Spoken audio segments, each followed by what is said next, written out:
భరద్వాజ గారు, 'నందమూరి' ఫ్యాన్స్ ఎప్పటినుంచో ఎదురు చూస్తున్నటువంటి 'మోక్షజ్ఞ' ఎంట్రీకి సంబంధించిన అనౌన్స్‌మెంట్ వచ్చింది. అవును. ఆ పోస్టర్ చూసారా? మోక్ష ఎలా ఉన్నారు? అలానే వాళ్ళ బ్రదర్ 'ఎన్టీఆర్' ట్వీట్, 'కళ్యాణం' ట్వీట్ అన్నీ మనం చూసాం. అవును. ఏమనిపించింది ఈ 'మోక్ష' అనౌన్స్‌మెంట్ చూసిన తర్వాత? డీటెయిల్స్ కూడా బయటికి అనౌన్స్ చేయడం జరిగింది. అవును. డీటెయిల్స్ అంటే వాళ్ళు సబ్జెక్ట్ కూడా దాదాపు హ్మ్. ప్రపంచానికి తెలియజేసే ప్రయత్నం చేశారు. హ్మ్. రెండోది ఈ సినిమా బాధ్యత ఎవరికి అప్పచెప్పాడు ఈయన? హ్మ్. వర్మకి అప్పచెప్పాడు. ప్రశాంత్ వర్మ. ప్రశాంత్ వర్మకి అప్పచెప్పాడు. ప్రశాంత్ వర్మ ఒక అద్భుతమైనటువంటి సక్సెస్ మీద ఉన్నాడు. హ్మ్. రెండోది అతని మీద ఒక ఆడియన్స్లో ఒక ఎక్స్పెక్టేషన్ ఉంది. హ్మ్. అతను తనదైన ప్రపంచంలోకి ఆడియన్స్ని తీసుకెళ్ళిపోతాడు అని.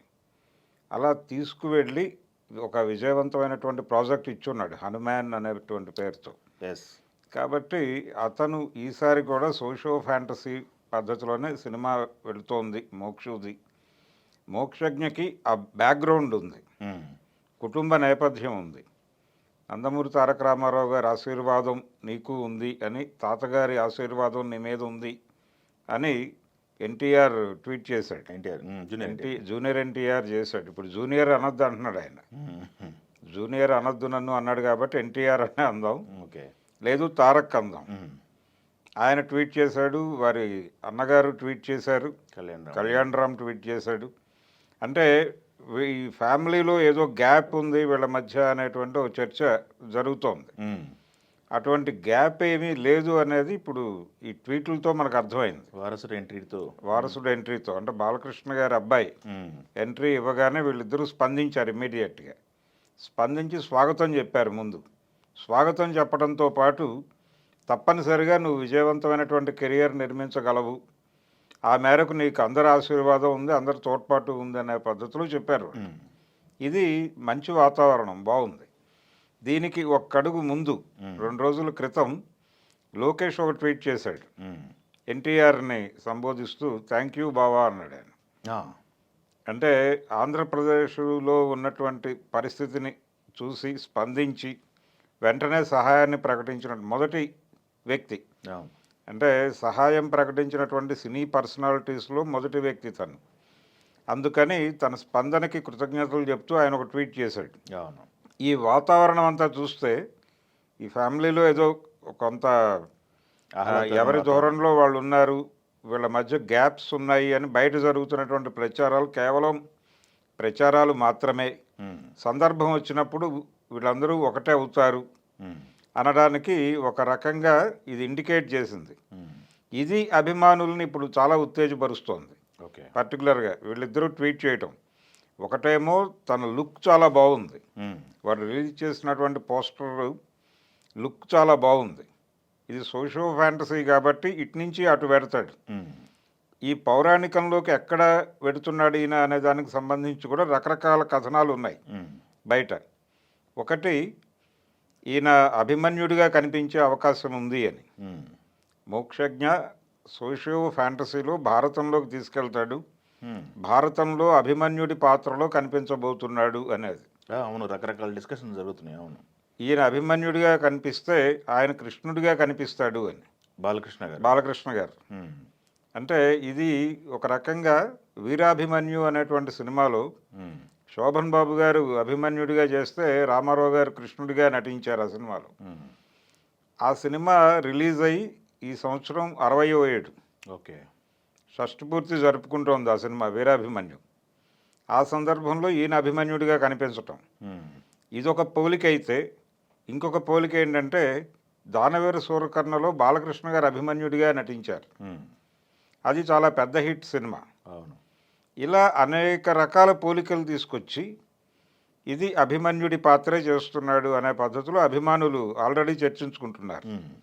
బాలకృష్ణ గారు ఈ సినిమాలో ప్రత్యేక పాత్రలో కనిపించబోతున్నారు అనే విషయం బయటకు వచ్చింది. హ్మ్.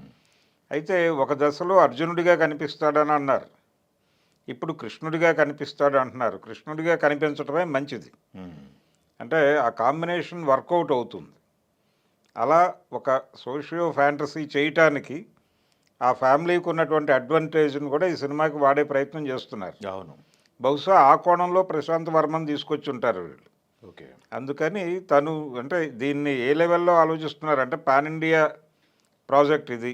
ఉమ్, ఇతన్ని పాన్ ఇండియా లెవెల్లో ఎంట్రీ చేయిస్తున్నారు. ఉమ్, ఈ సబ్జెక్టుకు ఉన్నటువంటి రకరకాల డైమెన్షన్స్ అన్నీ అవే చూపిస్తోంది అనేది. ఉమ్, సో ఈ పాన్ ఇండియా ప్రాజెక్ట్ ఆల్రెడీ మహాభారతాన్ని టచ్ చేసినటువంటి కల్కి 1100 కోట్లు వసూళ్లు సాధించింది. ఉమ్, ఉమ్, ప్రశాంత్ వర్మకి ఆల్రెడీ ఆ మార్కెట్లో ఒక ఇమేజ్ ఉంది. ఉమ్, రెండోది ఇతను టేకప్ చేస్తున్నటువంటి సబ్జెక్టు, ఇతను మోహరిస్తున్నటువంటి నటీనట వర్గము, ఇదంతా చూస్తే ఇది మామూలు ప్రాజెక్ట్లా అనిపించడం లేదు. ఉమ్, చిరుకూరి సుధాకర్ ఈ సినిమాకి నిర్మాతగా వ్యవహరిస్తున్నప్పటికీ బాలకృష్ణ గారి అమ్మాయి కూడా ఉన్నారు, తేజస్విని కూడా ఉంది అవును. ఈ ప్రాజెక్టులో. సో వీళ్ళు డెఫినెట్గా ఈ సినిమా ద్వారా అతన్ని పాన్ ఇండియా మార్కెట్లో ఇంట్రడ్యూస్ చేయాలనే ఒక వ్యూహం కనిపిస్తోంది. ఉమ్, నందమూరి బాలకృష్ణకు కూడా కొంత ఓపెనింగ్ ఉంది అక్కడ. ఉమ్, రకరకాలుగా తన ఇమేజ్ బూస్టప్ అయి ఉన్నటువంటి టైం ఇది. అందుకని అన్ని విధాలుగా దీన్ని పాన్ ఇండియా మార్కెట్కి టార్గెట్ చేయాలనే ఉద్దేశంతోనే ఈ పౌరాణిక కథాంశాన్ని ఉమ్, తీసుకుని దీనిలోకి తీసుకొస్తున్నారు. వీరాభిమన్యుడిగా కనిపించే అవకాశం అయితే కనిపిస్తోంది. టైటిల్ ఏం పెడతాడు అనేది అవన్నీ ఎలాగూ తర్వాత చర్చ వస్తుంది. ఉమ్, ఉమ్, ఉమ్, కానీ ఈ వార్తలు ఏదైతే స్పెక్యులేటివ్గా ఉన్నాయి, అధికారిక సమాచారం కాదు, కానీ ఈ స్పెక్యులేటివ్ అంశాలన్నీ కూడా చాలా వరకు ఫ్యాన్స్లో ఉత్సాహాన్ని నింపుతున్నాయి. ఉమ్.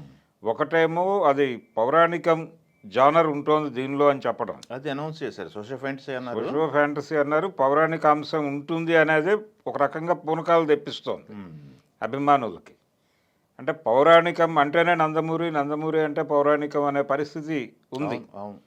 సో అభిమానులకి మొదటి సినిమాలోనే ఆకలి తీర్చబోతున్నారు అని. ఉమ్, అంటే ఒక రకంగా మంగమ్మ గారి మనవడు సినిమాలో కృష్ణుడు రాముడు రెండు పాత్రలు ఆయన మీద ఒక డిజైన్ చేశాడు కోడి రామకృష్ణ, ఉమ్, బాలకృష్ణ గారి మీద చేసినప్పుడు రామారావు గారు సీఎంగా ఉన్నాడు అప్పుడు. ఉమ్, ఇలా ఈ గెటప్పులు వేస్తున్నాడు అనే విషయం తెలిసి ఆయన వెంటనే ప్రొడ్యూసర్ గోపాల్ రెడ్డికి ఫోన్ చేసి, నువ్వు మేకప్ ఎవరితో పడితే వాళ్ళతో ఎలా పడితే అలా చేయించకు, ఉమ్, నేను పంపిస్తున్నాను అని చెప్పి పీతాంబరం గారికి ఫోన్ చేసి, బాబు ఆయన 2 క్యారెక్టర్లు చేస్తున్నాడు, దానిలో ఆ 2 పాత్రలు నువ్వు దగ్గరుండి ఆహార్యం తీర్చిరా అని పురమాయించాడు.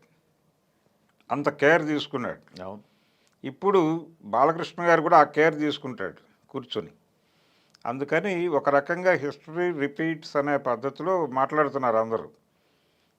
మోక్షజ్ఞ ఎప్పుడు ఎంట్రీ ఇస్తాడు అనేది ఒక చర్చ చాలా కాలంగా జరుగుతోంది. ఆయన లుక్ అంటే ఆయన బయటకు వచ్చినటువంటి అనేక ఫోటోలు చూసి ఒక ఇంప్రెషన్ ఉంది జనాల్లో. ఆ ఇంప్రెషన్ నుంచి ఈరోజు రిలీజ్ చేసినటువంటి ఫోటో చూస్తే అసలు ఏమాత్రం పోలికలు లేవు. ఉమ్, యాక్చువల్గా మొన్న బాలకృష్ణ గారి సినీ స్వర్ణోత్సవ కార్యక్రమంలో కూడా తను కనిపించలే. ఉమ్, వాంటెడ్గానే ఆ ఈవెంట్కి అవాయిడ్ చేశారు అనే మాట వినిపించింది. ఎందుకు అవాయిడ్ చేశారనేది ఇప్పుడు అర్థమవుతోంది.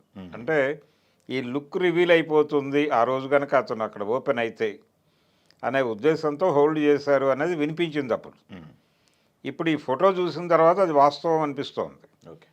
చాలా వాంటెడ్గా అంటే చాలా ప్లాన్డ్గా పెడుతున్నారు వీళ్ళు ఈ సినిమా విషయంలో, చాలా డిజైన్డ్గాను.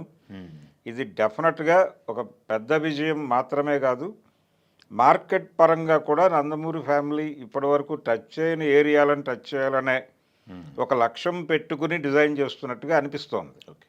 ప్రశాంత్ వర్మని తీసుకొచ్చినప్పుడే ఈ సందేహాలు ఉన్నాయి అందరికీ. ఉమ్, ఇప్పుడు ఆయన ఒక రకంగా ఇది ఓపెన్ చేశాడు.